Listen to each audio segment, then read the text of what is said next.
Okay. I guess I'm here now. So sorry about the delay, everybody. My computer's super slow and it kept kicking me off. Anyway, okay. For everybody who should know, Brother Rabbi has asked me to give a short lecture on some material for the core worlds, and I'm always happy to oblige. So sorry for my eyes darting up and over here. I'm looking at my notes on the television.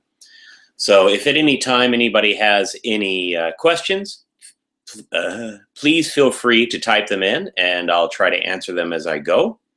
I hope you're seeing this. I see me. It says it's doing live broadcasting, so we'll drive on until I know differently. Wait a minute. I'm just getting messages here from Brother Rabbi, but I'm hoping he can see this. So one moment here while I text him back.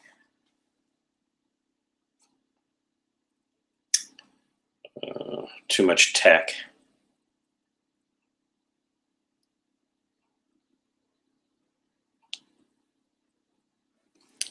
So I hope this is working. So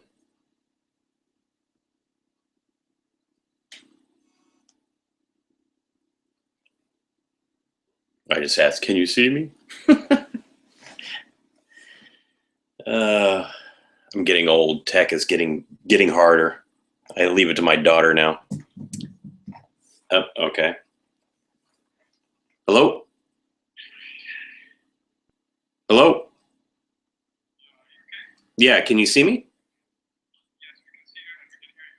Okay. Okay. Okay. I'll let you go then. Bye.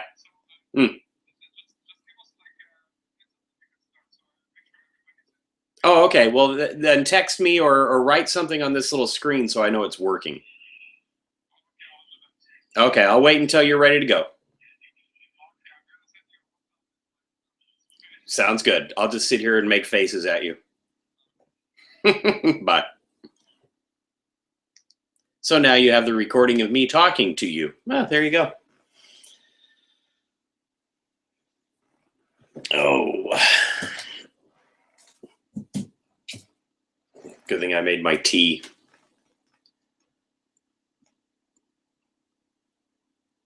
I need to shave. Looking rough this morning.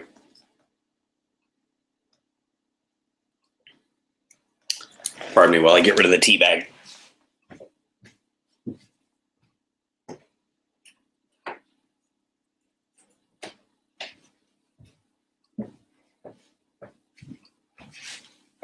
Okay, I'm back.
Okay, I've been given permission to start, so let's go.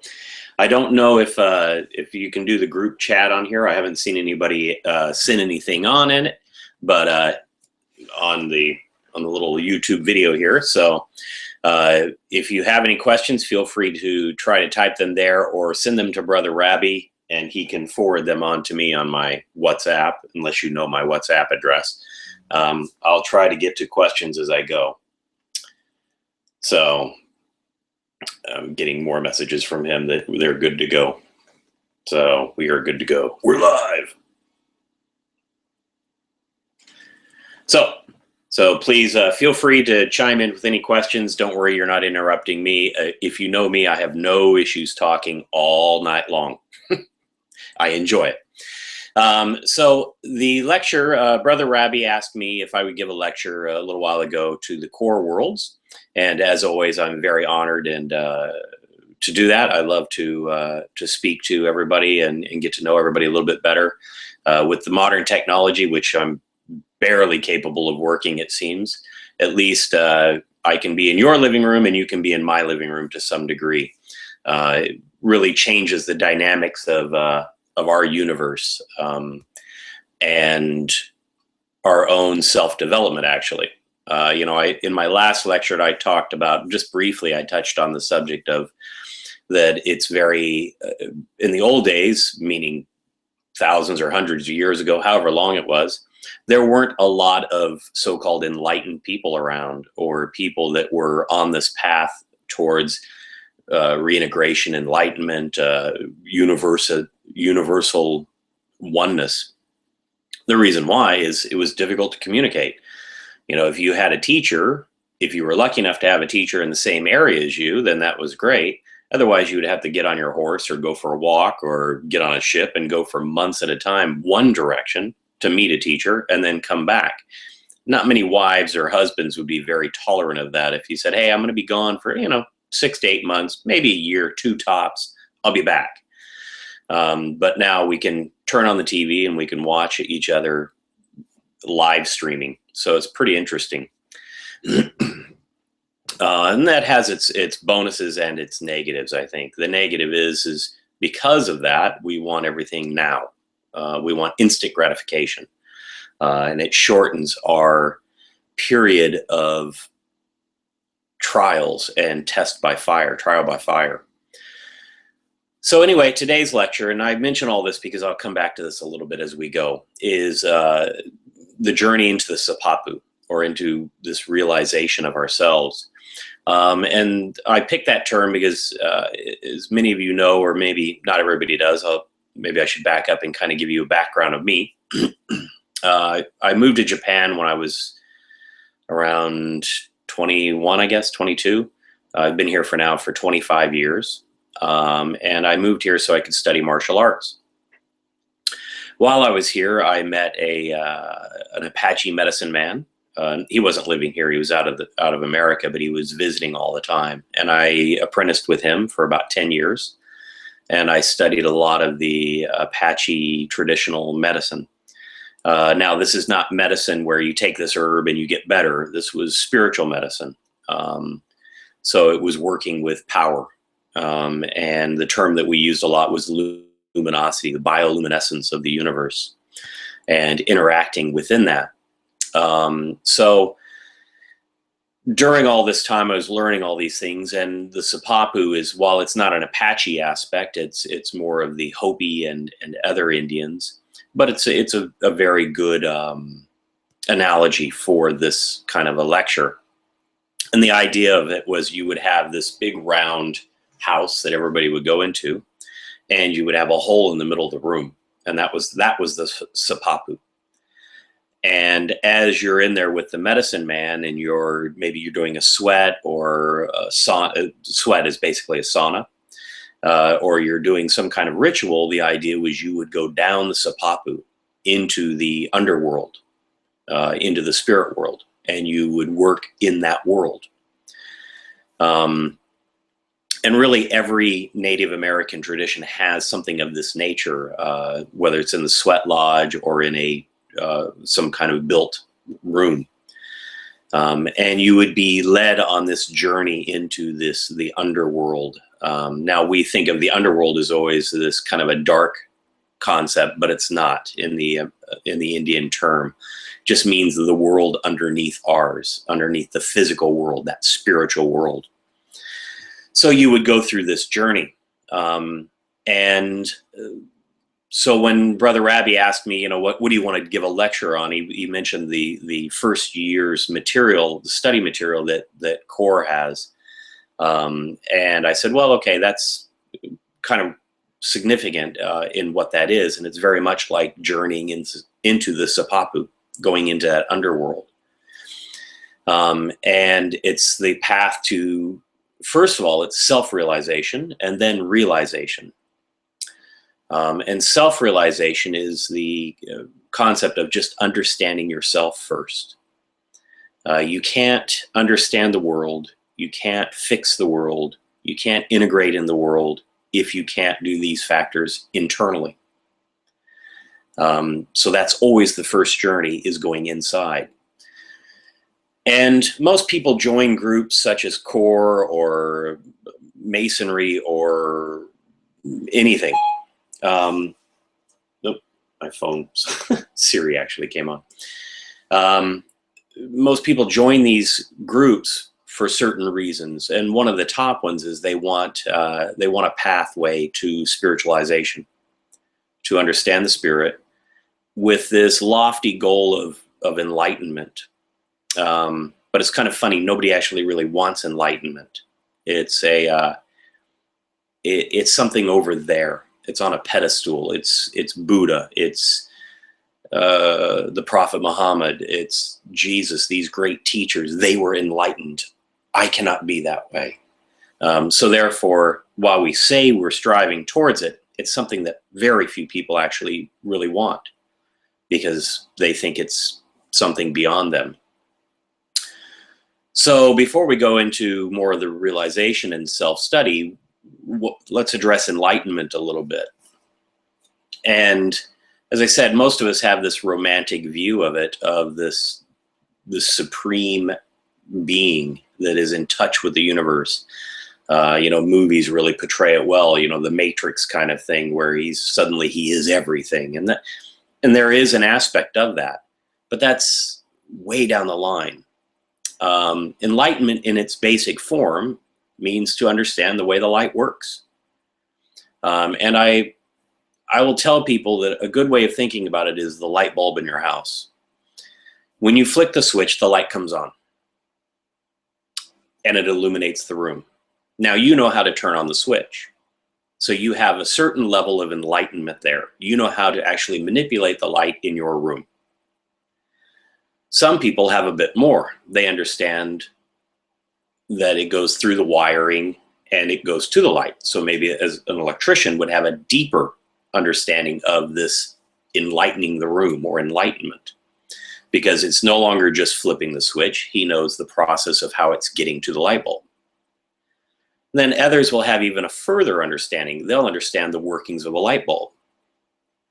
Some will even understand how the filament is made within the light bulb, because maybe they've done that or something of that nature. So each step of this way it's this journey from the light switch to the light coming on. Everybody's within this at some point, knowing what's going on. Some are up here because they're an electrician. Others are just back here because they just turned on the light switch and they want to read. While some are way over here because they're actually designing new light bulbs.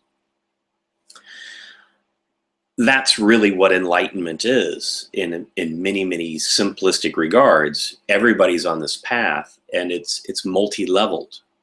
We immediately try to see, in our very limited understanding of things, this ultimate finality, the highest level, and that's what the Buddha talked about. He said, I've achieved a very high level, but that's not important. In fact, he said, if you ever see the Buddha on the road, kill him, which is kind of interesting, because he's saying, don't get fascinated with where I am. You're on this path of enlightenment. So wherever you are, you're supposed to be. You can't be jealous of what's up ahead or prideful of what's behind, because it doesn't exist. Because somebody else is always somewhere else on this path. And it's these levels that you have to understand. That's what and that's why the realization and the Sipapu, going into that, is understanding where you are and accepting it, not worrying about what's up ahead or what's behind. it doesn't matter. You're on the path where you're supposed to be today. And your entire life, whether, I'm 47 years old, I think. 47 years of my life has put me to the position where I'm right now speaking to you. If anything had changed, this would not have happened. So therefore, I can't worry about what had happened. I have to be here. That's being in the present. I can't worry about what's going to come up either, because I just don't know. This is the start of realization. And this is what that first year of information that you should already have, or maybe you're starting, or you're in the middle of that year. And throughout all the studies, I've studied martial arts, I've done traditional dance, I've done pretty much most arts. I enjoy doing things like that. I brew beer, that's an art. I've done bonsai, I've done all kinds of wild stuff. My wife hates it. She's like, oh my God, what new hobby are you doing now? But I've noticed that there's a common thread with all of them. And what it is in the martial arts, every time we bow in my dojo, we make a statement called Shiken Haramitsu Daikomyo. And what that means in Japanese is that in every action is the potential for enlightenment. That's a very beautiful statement and concept. Every action is the potential for enlightenment. And I mention all the other arts and things that I've studied because I've realized that they are all the same. They're all paths of spirituality if you apply it within that Shiken Haramitsu Daikomyo. No matter what you're doing, if you're tying your shoes, if you're typing an email, if you can be fully engaged in it and fully aware of it and make it into a higher level of resonating or ritual, call it whatever you want, you have the potential of enlightenment. The Buddha was sitting under the Bodhi tree and heard somebody playing the lute or shamisen or whatever. He achieved enlightenment. So it's not like you must be doing something or not doing something. It's just being present, being self-aware, and realize the moment. And each one of these, there's a certain process that happens in all of these that I've found. And it's a 4-step process. First one is purification. What that means is you've got to empty the cup. The second one is empowerment. Now you're filling the cup. The third one is what we call impeccability. And that's how do you use whatever you've put in the cup.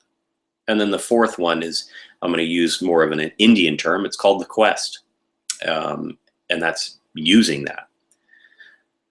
So far in every culture, every art, every mystical study, I've found this to be 100% true. These 4 concepts. Purification. The first one is emptying your cup, getting rid of things you don't need. Being aware of whatever it is that you don't need or you do need, and addressing that. The second one, empowerment.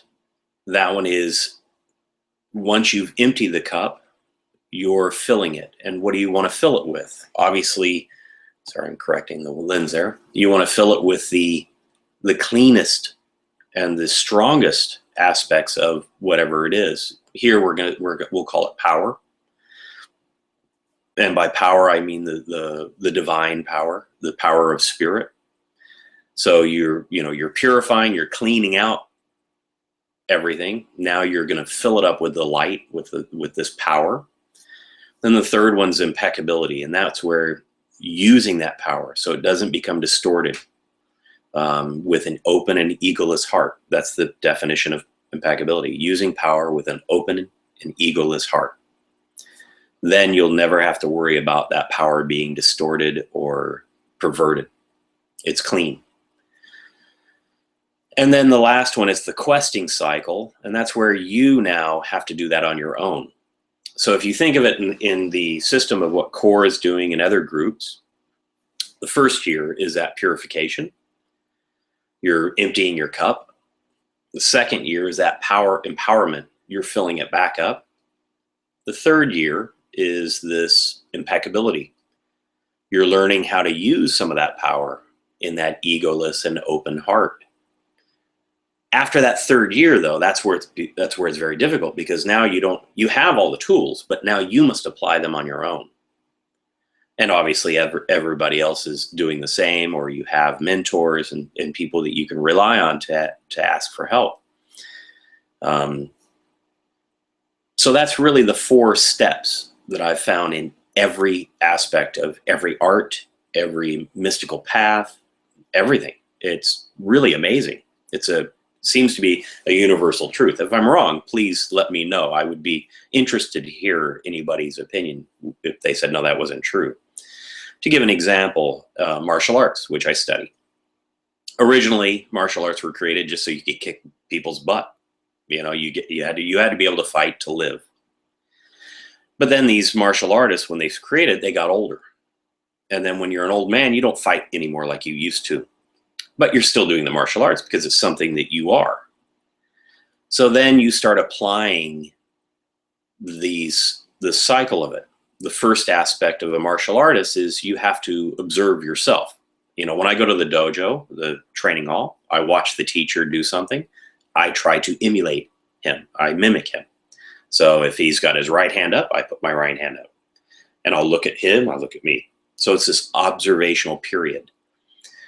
And I have to get rid of my own ego of, yeah, I think I'm really cool and tough and all that, because I watch this old guy throw me around like I'm a rag doll. So obviously I'm not that good and I'm not that tough. So there you start getting rid of this ego, and you start observing yourself, and you realize, okay, I'm not what I thought I was. I'm not doing it the way he was. And there's a lot of this reflection. The next one is this empowerment. So now I've learned how to do a few things. Now I'm applying them to somebody else. You know, somebody's trying to hit me in the dojo and training, and then I wind up taking them down, throwing them, whatever it is. And I'm getting stronger. And it's feeling good. This can be very dangerous, though. That's why the teacher comes around and he corrects and he says, I don't know, you got to be careful. Don't hurt your training partner. That's the first thing you hear in the dojo. But you think, well, but I'm learning how to hurt people. And they tell you, no, you don't want to hurt somebody. So it's interesting that you get this counter in there. And then you start realizing, okay, I get it. By me having the power of not hurting somebody, I can hurt them. And vice versa. By me having the power of hurting somebody, I don't have to hurt them. So you'll notice martial artists don't really get in a lot of fights, mainly because they have more respect for the physical abilities of themselves and others. So that's that empowerment. And that kind of transition into the impeccability of using that power impeccably. So you don't randomly go out and just get in a fight because I want to hurt people. It's fun or whatever. Now that's different than, somebody might be saying, well, what about the MMA guys? They're two equally trained people. They're competing in their ways. But if you notice, they all hug it out. They shake hands, except for the few animals that get in there. And that's always going to be the case. But on the most part, there's a very high moral value between these two combatants, and they respect each other and all the time and effort they've put in. So that's where that impeccability comes in. But then that questing part that I mentioned, that's where now they're testing it against each other, equal opponents with a moral value, so that they're not trying to kill each other. They may knock each other out or whatever, but they can respect each other. So that's that nice transition. So as these martial artists got older, it became very spiritual. Originally martial arts were not a spiritual thing. As I said, it was just, you had to protect yourself against bad people. But then it quickly developed into a spiritual pathway because of breaking this system down and learning more about it and observing yourself. Another art that I've done is bonsai, miniature trees. Exactly the same thing. You start out with this tree, and it doesn't look like a beautiful little tree. It's just a shrub. It's all messed up. You have to observe it. You want to make it into whatever you envision in your mind, but it's not going to do that. It will take years and years before it's where you want it to be. So you have to observe, and you have to be patient within yourself. You have to get rid of the ego of, yeah, because I could take wire and I could just twist up a tree and do all kinds of neat stuff, but it doesn't mean it'll live or it'll be healthy. So you have to pull that back. Then you're using that power of how you can manipulate this little tree to slowly get it to where it needs to go to have the appearance that you want. That's now moving into the impeccability of when is the right time? How much is too much? You know, should you cut it? Should you let it go? And then finally, you know, that questing cycle, as I mentioned, is when you are off on your own, doing it for your own trees in your garden or wherever. So I mention this because we all have some kind of path in our lives that we are studying. You know, the first year of what you're doing here is illuminating that path. You want to apply this to everything you're doing, whether it's working at your computer. You know, Brother Rabbi has an IT company. Now, I don't know what he does, but if I were to come in and say, okay, I want to work with you, and he goes, okay, you'll be my equal. Within a matter of moments, I would be way out of my league, and I would be making very, very bad decisions. Because I haven't gone through the 4 steps, the purifying, letting go of my own concepts of what I think he does, and allowing him to fill that cup, showing me that, okay, here's the steps of what I'm doing and why I do this. And then allowing me and guiding me and helping me apply those things in the world that he's working in.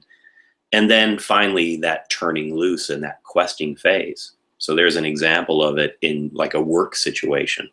And this is why Shikenhara Mitsudaikommyo is such an interesting phrase. In every action is the potential of enlightenment. So why do we have self-observation as the first thing? As I said, you can't go external first. You have to go internal. Now, we start externally. You start with the crass physical. That's the easiest. You look in the mirror every morning, you know, you're shaving or doing your hair or makeup or whatever it is. That's the easiest layer to access. So most schools have that as an observation. Whether it's like, okay, write down 5 things you like about yourself or you dislike, whatever it is. There's usually something of that happening. And it's interesting, anytime I talk to people, the first thing that they're able to do very quickly is write down things they don't like. It's very hard to write down things you do like. And the reason why for most people is most of our lives are around negativity. I'm too fat, I'm too short, I'm too gray, I'm too whatever it is. We don't live in our own worlds of giving ourselves positive feedback. Or if we do, it's only for short periods of time. Oh man, I crushed that, but I'll probably screw it up next time. So you've already negated that.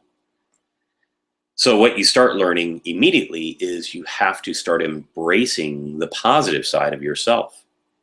You are a temple. We all know this. Many scriptures speak of this. You are the spiritual temple. The funny thing is nobody seems to like their own damn temple. That's a really sad thing. It's like going to Notre Dame and saying, it's old, it's crappy, it needs a paint job. And totally missing how amazing and beautiful it is. That's what we do every day to ourselves.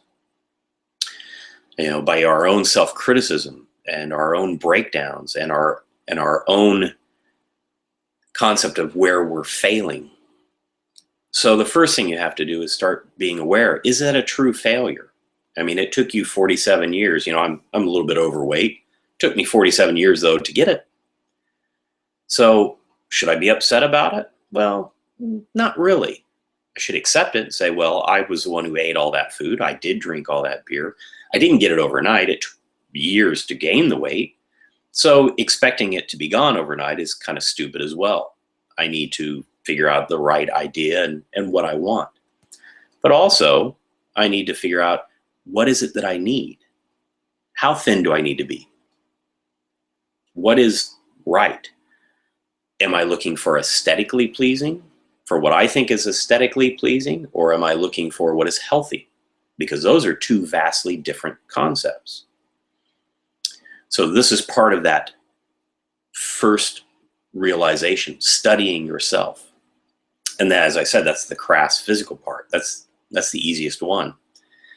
Then it starts going into the mental aspect. And when I was an apprentice in the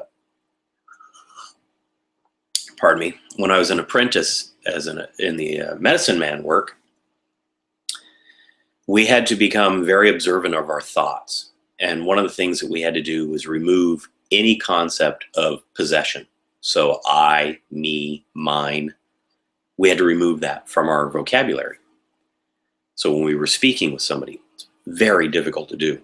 It's very confusing mentally for quite some time. But it's interesting because it starts training you to observe your thinking and your speech and what you're doing. Then through that, you're able to start observing things that come in. In meditation, they say just observe the mind. Well, it's very difficult to observe the mind. Anybody who's tried that, most people can do it for about 3.5 seconds. And then they're thinking about the shopping, or they're in another location. They're not observing the mind. They're actually participating in it. So that's the first thing that you're trying to do with these kinds of systems. Is you have to be an observer, and you learn about that, observing yourself, not for a negative or positive, just observation. It's like looking at a fish in the fishbowl. You don't know if it's cold or hot in there, or if it's happy or sad. You're just observing him swim around and going, oh, look, he's eating. Yeah, look, neat. You're in a fishbowl. And you want to remove the concept of positive and negative. Just be an observer. And as you're observing, you'll start noticing certain trends. And if they are negative trends, then you can observe them. Are those true negative trends, or are those your preconceived notions of what is a negative trend? Is this a reality, or is this something that you've made up? A good example I use with a lot of people is people that are smokers. I've never met a smoker that says they want to smoke. Every time I talk to them, they go, oh yeah, I really want to quit. That's every smoker I've ever met. And I'll say, why don't you? And they'll say, oh, I can't. Now this is a false self-observation. I'll say, what do you mean you can't? They said, oh, I can't quit. I said, really? So they tie you down, people tie you down and force you to smoke these cigarettes? Well, no. Well, okay, so when you're sleeping, they crawl into your mouth, light themselves, and you smoke them. You have no concept that it's even happening. They go, no. So then why can't you? At that point, and it's very difficult for people to realize, they haven't chosen to quit. They have false concept mentally that they want to quit, but they haven't chosen to quit, because if you choose to quit, you'll quit. I'm not saying it's easy, because I know the addictive power of cigarettes, but it's the wrong self-observation that they're using, which does not allow them personally to take the effort to quit. That's what you're observing. That's how you want to observe what you're going through. Is this a true observation? Or is this some weird generalization of giving yourself a way out? And that can be very hard. Now, what's interesting is many people think, these are all aspects of ego, really, basically. You're observing your ego is what you're doing. Most people think of ego as to be negative. It's not. There's positive ego and there's negative ego. Positive ego can be, I'm a really good person. I like me. That's positive ego. Nothing wrong with that. Nothing wrong with negative ego either. Where it becomes a problem is when ego's in control of you.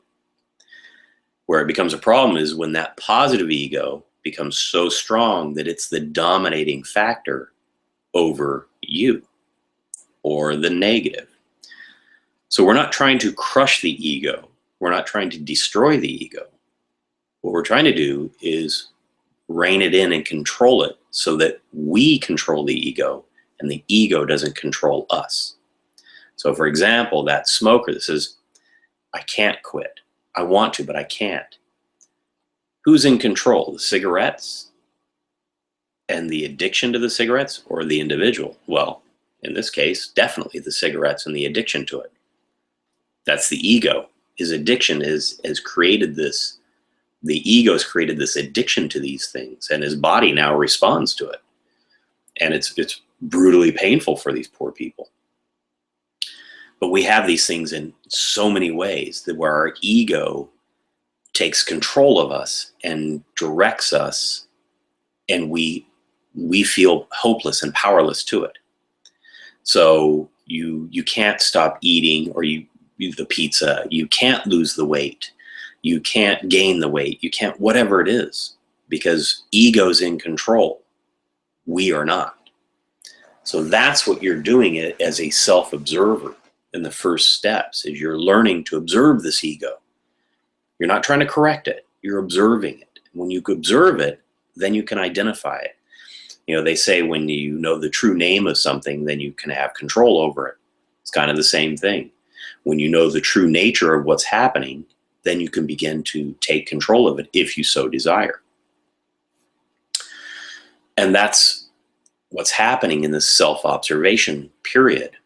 During that time, you'll be given a few actions to happen, like a type of meditation or a dream journal or whatever it is. And these actions are to help focus you and keep you reminded of what you're observing. Because then you start observing the reaction to things. And that's very important. We focus on two aspects in pretty much everything. The action of it, or I should say pre-action, you focus on, of like, oh, I'm hungry, I want pizza.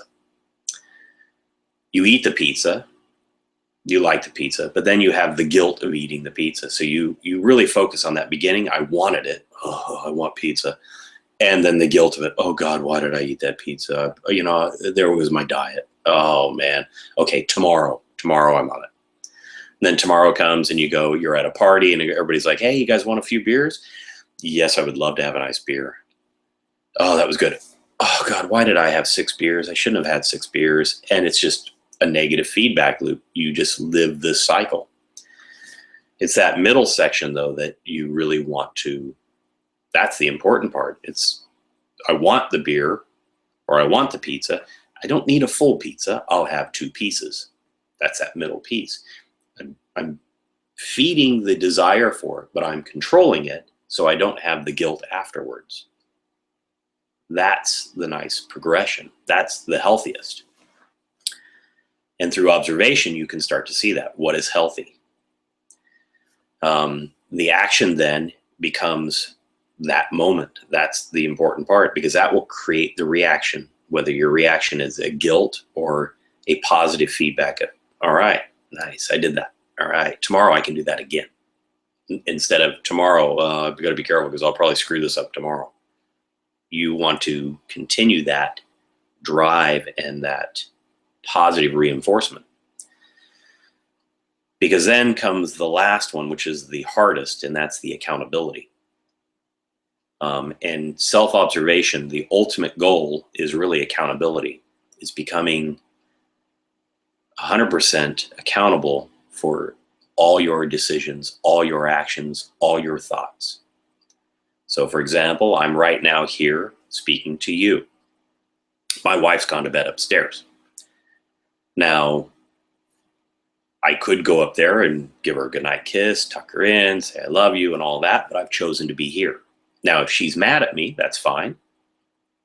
She may say, well, why didn't you come tuck me in? Well, I was working, honey. But I'll claim that responsibility. I'm making the choice to be here. Now, I don't regret that, and she's not mad, so you don't need to worry.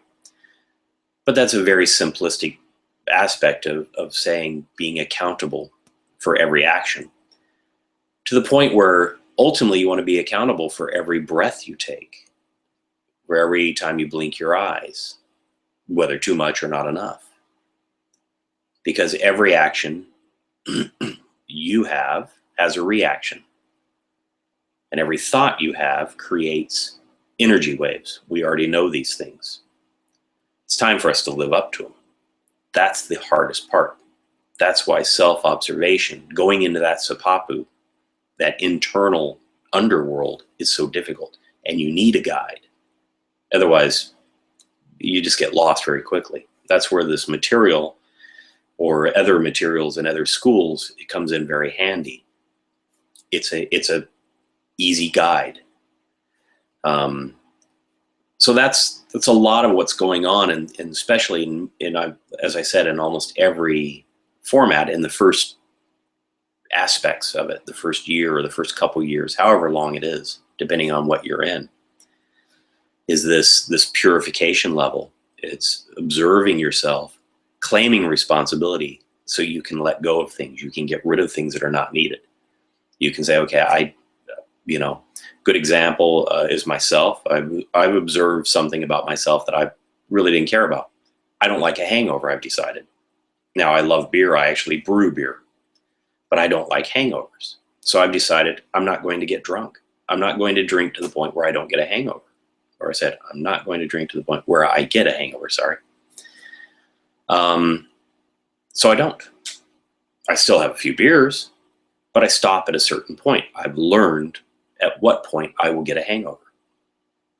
It also makes me far more pleasant because I don't get drunk. I don't get silly, because that just wastes time and brain cells that, trust me, I've got few of those as it is. I don't want to hurt what's there.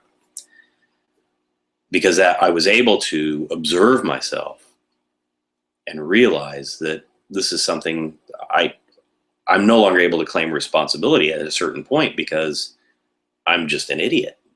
If anybody who gets too drunk, you get out of it. And we've all been that way at some point.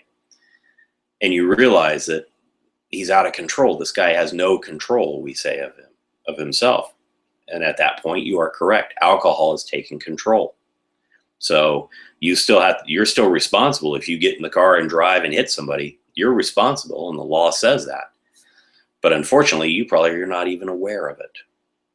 So you kill the self almost completely with alcohol at some point, or any kind of addiction or drug. It crushes it. It just silences it. And so you're no longer even aware of your surroundings. And that's really goes against everything we're doing. So that's an example of this self-observation.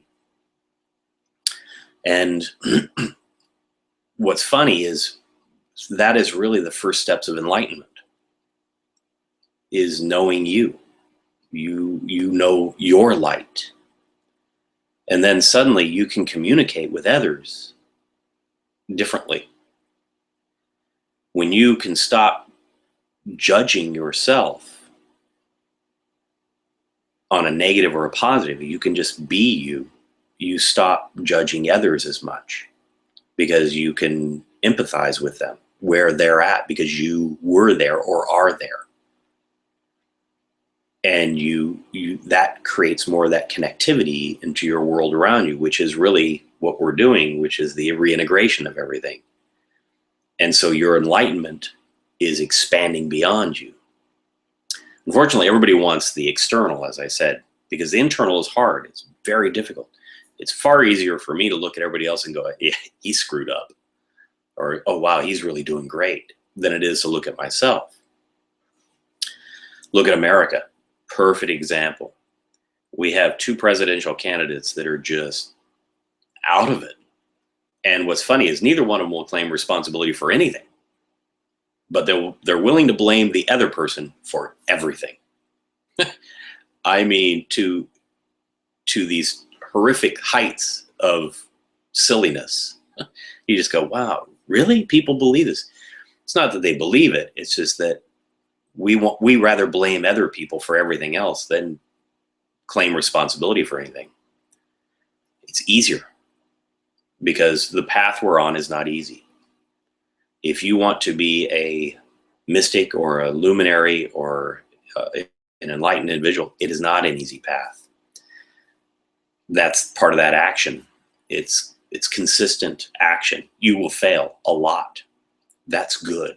Failure is very, very important because that helps you gain in your accountability. So when you fail, you should embrace that as opposed to make that harder on yourself by saying, oh yeah, see, I knew I couldn't do that. Or I always fail. No, you don't. You just don't always, you just very rarely acknowledge when you succeed. So this going into the Sipapu, into this underworld, the inner world. And it's funny because the Sipapu is always in the middle of the room. And if you make yourself the room, then the middle of you is where the heart is, or just the solar plexus, actually a little bit below the heart, where that is said to be where the soul resides as well, the start of the soul. So you want to go into that, and when you're doing meditation, a very good meditative practice is to lower your awareness. Our awareness tends to be right here all the time. What you want to do is, as you're meditating, take this awareness and lower it to the solar plexus and allow your worldview to change and observe from there. And use that. That's a very good way of knowing when something is correct or incorrect. When you can feel it in the solar plexus, you can't see my hand, I'm hitting my solar plexus, then you'll know it's right. In fact, everybody says, oh, it was a gut feeling. That's what they mean. It's the spirit saying, yes, it's resonating with something. And it's being self-aware enough to acknowledge it and accept it. Perfect example is everybody has almost the exact same thing. I guarantee probably this week, in fact, for me, it was yesterday. At some point, you've done something where you're leaving. For me, it was leaving the house. It was a warm day, but it's autumn here right now. And I thought, oh, it's a warm day. I should take a coat. Nah, I don't need a coat. It's fine because it'll be good. I came home freezing. And I thought, dang it, why didn't I listen to myself? I knew I should have taken a coat. Now I'm risking getting a cold because of my not listening to myself. That's that spirit, that gut aspect speaking to you. 90% of most of our problems in our common daily lives occur because we don't listen to ourselves. We ignore it. That gut feeling, we go intellectually, nah, I'll be fine. Or, no, I don't need to lock the car. When you come back, you've been robbed. You're like, I knew it. I told myself, why did I do this? So part of that self-realization and that self-observation, that's a perfect one to start with. Start listening to yourself. You'll find it's very difficult. You'll want to override these feelings all the time because you will think, your mind and mainly your ego will think, nah, I got this. But it's not necessary. Because usually what you're telling yourself, it's not hard. It may be inconvenient at the time. Like for me, I was outside. I would have had to come back, open the door, come back in, grab my coat, and then go back out. Inconvenient because I was going to work. But had I done that, I would have been warm coming home. And I probably would have thought, I'm glad I brought my jacket. So it's getting over the laziness and now I had to be accountable. Yeah, I didn't bring it. Bad on me. If I get a cold, it's my fault. It's not the weather's fault. It's not because it's winter. It's because I didn't take my jacket. This is what you're trying to do. And this is what every school, every art is trying to do in the beginning, is that observation. I can give you a million examples, and hopefully you'll find a few of your own of stories that you can relate to this pathway. I don't want to get into the empowerment and impeccability because that's really not what this one's about. Those things you need this lecture. Those you need a little bit more time. Because once you've observed, as I said, and you start emptying the cup, then you learn how to fill it back up. And that'll come if you're on a path, that'll come as you go along the pathway. And, core, you have a lot of great material, and that will come out of that material, as well as other groups. If you're able to look at them, as I said, I find this in everything. If you're able to distill them down and look at them objectively, you'll see this same pattern. The danger can be falling into a fanatical aspect of whatever it is, where my system is better than your system because I think I'm further along. No, there's no system is better. They're all the same. That's what's neat. As you progress, you realize the truth is the truth no matter where you go and no matter what language. 2 and 2 is 4. The sun is bright, whatever it is, the truth is always the truth. And you'll start to see that as you get rid of your self-judgment and you start observing freely the world around you. You see those truths more and more. And you can see how somebody can be enlightened by washing the dishes or by tying their shoes. And you can have appreciation of, it's funny because most enlightened people say, oh, you should be like a child. What does that mean? Giggling all the time? What does it mean? Well, it's having the children aren't critical of themselves. They're observing the world and themselves. Watch a baby. They're fascinated with their hands for hours. They're observing their world. That's kind of what that means. That child freedom. Get out of your own head, as they say. And that's where all these tools come in, different types of meditation, and there's a ton of them. Which one is right? It doesn't matter. Find what resonates for you. And some of the material that you'll read, whether it's in core or Kriya Yoga or whatever system it is, some of the material you won't resonate with. That's okay. Not a problem. Move on. Don't get bogged down with, okay, it's not working because I don't get this, or I don't like this or that. Move through it. I know what core is trying to do is give you a lot of different tools so that you can pick what resonates with you and amplify your journey as you move forward. You don't have to believe everything. You don't have to accept everything. And by all means, you shouldn't. Question everything. But first of all, question yourself. Before you question any material or anything external, question yourself. If you can do that, you're way ahead of the game.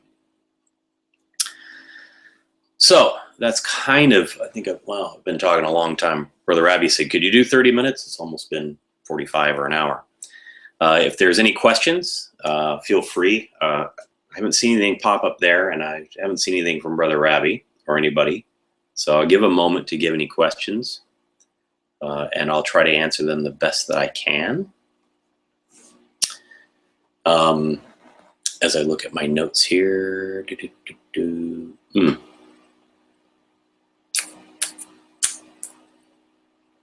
One of the things that I encounter, I'm reading, I wrote down a couple examples. One of the things I encounter often within myself and with other people is the immediate gratification that we're looking for. When you start on a path and you start studying anything, it takes time, it takes effort. If you don't want to do those, then you won't go that far. You'll get frustrated and you'll move on. Ultimately, you'll try to find something that gives it to you quicker and quicker. The instant diet, the instant whatever. I mean, it sells millions and millions of dollars. Take this pill, you'll lose weight. Awesome. I don't have to work out. I can eat anything I want. Nice. I'll take 2. It doesn't work. They never do. Because instant gratification isn't instant, and it's not gratifying, because then you just need more of it. You become an addict to something. That's how addiction to drugs happen. You get a buzz for right now, and you want it again. But now when you have it again, you need more of it, the drug, because your body's adapted to it. So it's not even gratifying anymore. And then ultimately, it's just sad and you don't even want it, but now you must have it. It's just this horrible, horrible system. So you have to slow down. You have to take the time, and it will take time. And there will be points where you will not realize that you're learning or growing. You're plateauing out, or you're even going backwards. You will be. That's what's funny. You will be growing. You just won't know it. Everybody else will. Okay, I got a question here. Okay. Let's see. All right. So here we go. Would it be correct to say that the last quest phase would be the reflection of all the phases? Yes, that would be correct, as well as personal application, not just reflection, but now you're applying them. So when you drive a car, first thing you should do is you learn you don't even start the car. You're just in there making sounds and doing this with your hand. Then your dad or your mom gets in this, says, okay, let's drive down the road, go real slow, and they're terrified. And you drive a little bit, but you're not allowed to drive alone. So that's the empowerment section. Impeccability is now, okay, you're driving. They're there just to, the law says they have to be there, and, they help if need be. The quest, as you said, that culmination of them all is now where you've got your license. They're like, okay, can you go pick up milk? Go get your sister. You got to do it all on your own. So yeah, it is that reflection, because as you're driving, you got to remember to look in the mirrors. You got to remember to do this. You got to remember to do that. But it's now becoming more of a part of you. You've incorporated all of these aspects, so you don't have to think as hard any longer. That's the reflection on all those aspects.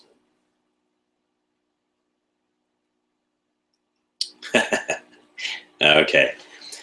Here's a good question from the forum. This is kind of fun. So, how many layers of self-observation can we handle? That's a tough question. Go until you can't handle it. That's the best answer, because first of all, I haven't found it. I haven't found all the layers. So there will be times, however, I should caution you, there will be times, especially that's a good question. There will be times where you might want to die. Because the ego, as you're observing it, the ego will fight you. Just like that addiction to cigarettes. Your body wants it so bad now that it craves it. And so that's why they say, well, put a carrot in your hand so it feels like you're smoking. You gotta trick your body. The ego will do the same thing to you as you're observing these things and you're starting to take control. It will fight you because it thinks that it's going to die. You have to ultimately try to communicate with your ego and teach it that you're not going to die. You're just not going to be in control the same way. We're going to work together. And at that point, it can be very, very difficult. And that's where you need to have somebody around that you can rely on, that you can communicate with, that may be able to help you, or at least give you the space that you can release some of the built up power that's building in there, so it doesn't become toxic. So that's the caution I would have there. What's the technique for emptying the cup? How do we do that? Okay, first technique is, actually I gave you a very good one. Remove all aspects of you in your thought and communication. Try that for a week or just a day. See how many times you can catch yourself saying the word I like ice cream, or I, or oh, that's mine, or me and so, because you'll have to observe your speech. So that's a very good way to do it. Next is observing your thoughts. Some people will put like a rubber band on their wrist, and what they do is every time they start thinking a negative thought, they'll twang it, they'll snap their wrist, because basically they're teaching themselves, like you teach a dog, not to have a negative thought. Every time I have a negative thought, I get a shock. I don't recommend that, but whatever works. That's another way, is starting to observe your thinking. Every day, doing several times throughout the day, doing a retrace of what's been going on. You know, they say at night when you lay in bed, you should kind of go back over the day and see what things happened and that. You know, did you fail in this? Did you succeed in that? And kind of go through it a little bit. But you can break that down into shorter cycles. So maybe every couple hours, just take a moment and observe yourself for that moment. Don't even worry about what happened the last 2 hours. Just observe that moment. Or try to observe potential feelings like you have. Any kind of emotional outburst that you may have, whether it's laughter, crying, anger, you should observe those. And by all means, you want to have them. But are they controlling you? Are you angry because the woman cut you off in traffic? You know, I mean, you don't know why. Maybe she's having a baby and she needs to get there. And you'd be like, at that point, you'd be like, oh my God, I'm so sorry, I didn't know. So it's observing yourself. Why am I angry? Why did it make me angry that she cut me off? I'm not slowing down. She's just in front of me. So what made me in that state? That's how you start emptying that cup. You may not answer. That's okay, but you become aware of it. Next one. What is a parameter that we should use to fill it up again? Well, that's usually in the second year.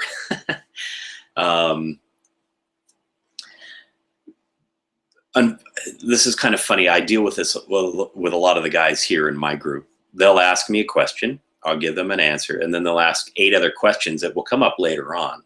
And I said, well, you haven't done this one yet. So once you've emptied the cup, then ask, how do I fill it up? Because if I tell you how to fill it up, most people won't empty the cup. They'll start trying to fill it. They'll think their cup is empty. Their ego will convince them, oh, you're good, you don't need this. Let's do that. Then you're going to start gaining power. And now you have ego plus power, and that equals evil. Remember, impeccability is egoless and open heart, using power with an egoless and open heart.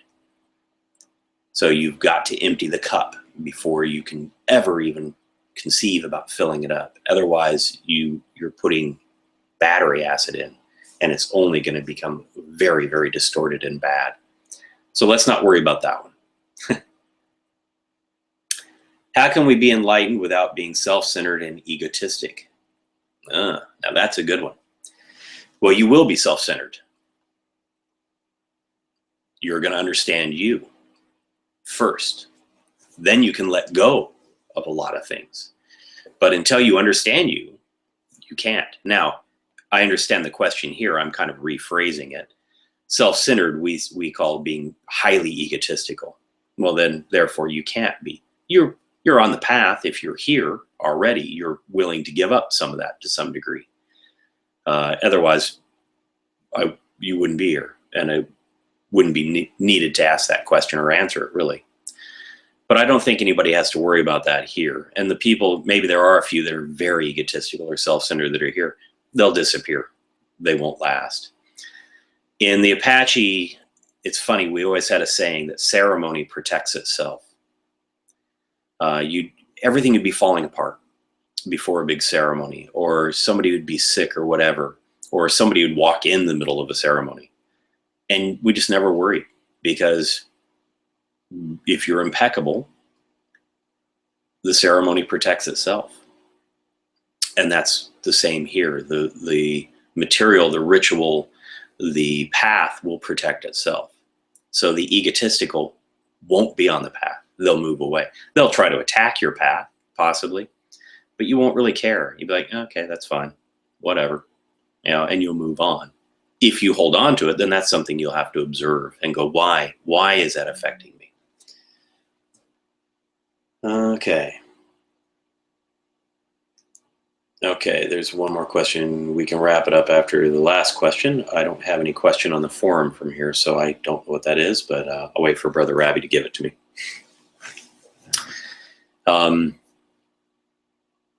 So while questions, I always encourage questions. Questions are always good. But sometimes because you can ask the question doesn't mean you're ready for the answer either.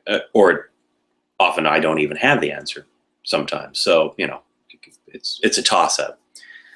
We always encourage, if you can ask the question, you're ready for the answer. I think that's complete crap personally. And I've learned that through the martial arts over many, many years. I would ask my teacher a question and he would say, you don't even know what you're asking. I said, well, yeah, I want to know how this. And he goes, you can't do that. So why even ask? He goes, when you're ready, you'll know how to do it. And that happens for most of these things. A lot of the questions, when I was an apprentice, I would ask a question. My teacher wouldn't even answer. He wouldn't say anything. He'd just go, run, go to the mountain. That's where the answer was. I would have to go out and meditate on it. And sometimes it would take years to find the answer. Now, he would give me pointers. Often I was asked questions and I had to come back with an answer. And if I didn't, he'd be like, no, go back out. Tell me when you come back. Like, all right. I'd come back, a couple hours later. Is it this? Well, he'd say, well, are you asking me a question? So, well, yeah. And he goes, then you don't know. Come back when you know. I'm like, oh, crap. Go back out into the woods. I'd come back a couple hours later. Okay, it's this. He'd go, no. I'm like, oh, crap. But then he would say, he would make me justify my answer using the Socratic method. And what that is anytime you would ask a question or you would give a statement, then questions would be posed to make you validate that statement or that question. And that's part of the purification process. That's part of that self-observation. When you're observing yourself, like I said, why did that woman make me angry in traffic? That's part of the Socratic method. And breaking it down further and further until you can't go any further. Okay, so here we go. Thanks for you mentioned that you've had a long journey with martial arts and mentioned the Apache master. My question is, do they emphasize on eating habits that need to be adopted along with self-transformation? Actually, yes. When I was apprenticed with the Apache, I had to go through a very strong purification, physical purification of 3 months being a vegetarian. Actually, I'll give you an outline. I don't recommend doing this for anybody because you need somebody that's there to help you through this. And I'm not going to be teaching this to people, so don't be calling me. Although if you do start getting sick or anything like that, by all means, reach out to myself, Brother Rabbi, Brother Ramsey, or any of the other more senior people, and they can help guide you. But for 3 months, I had to be a vegetarian, and the first month I could eat, as I said, vegetarian food. I had no hot water. I was not allowed to sleep in the bed. I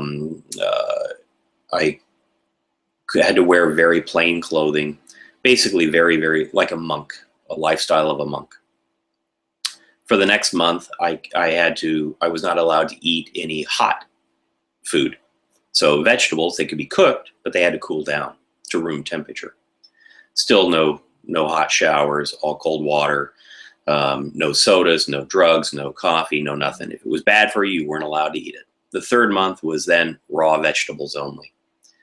And that was brutal.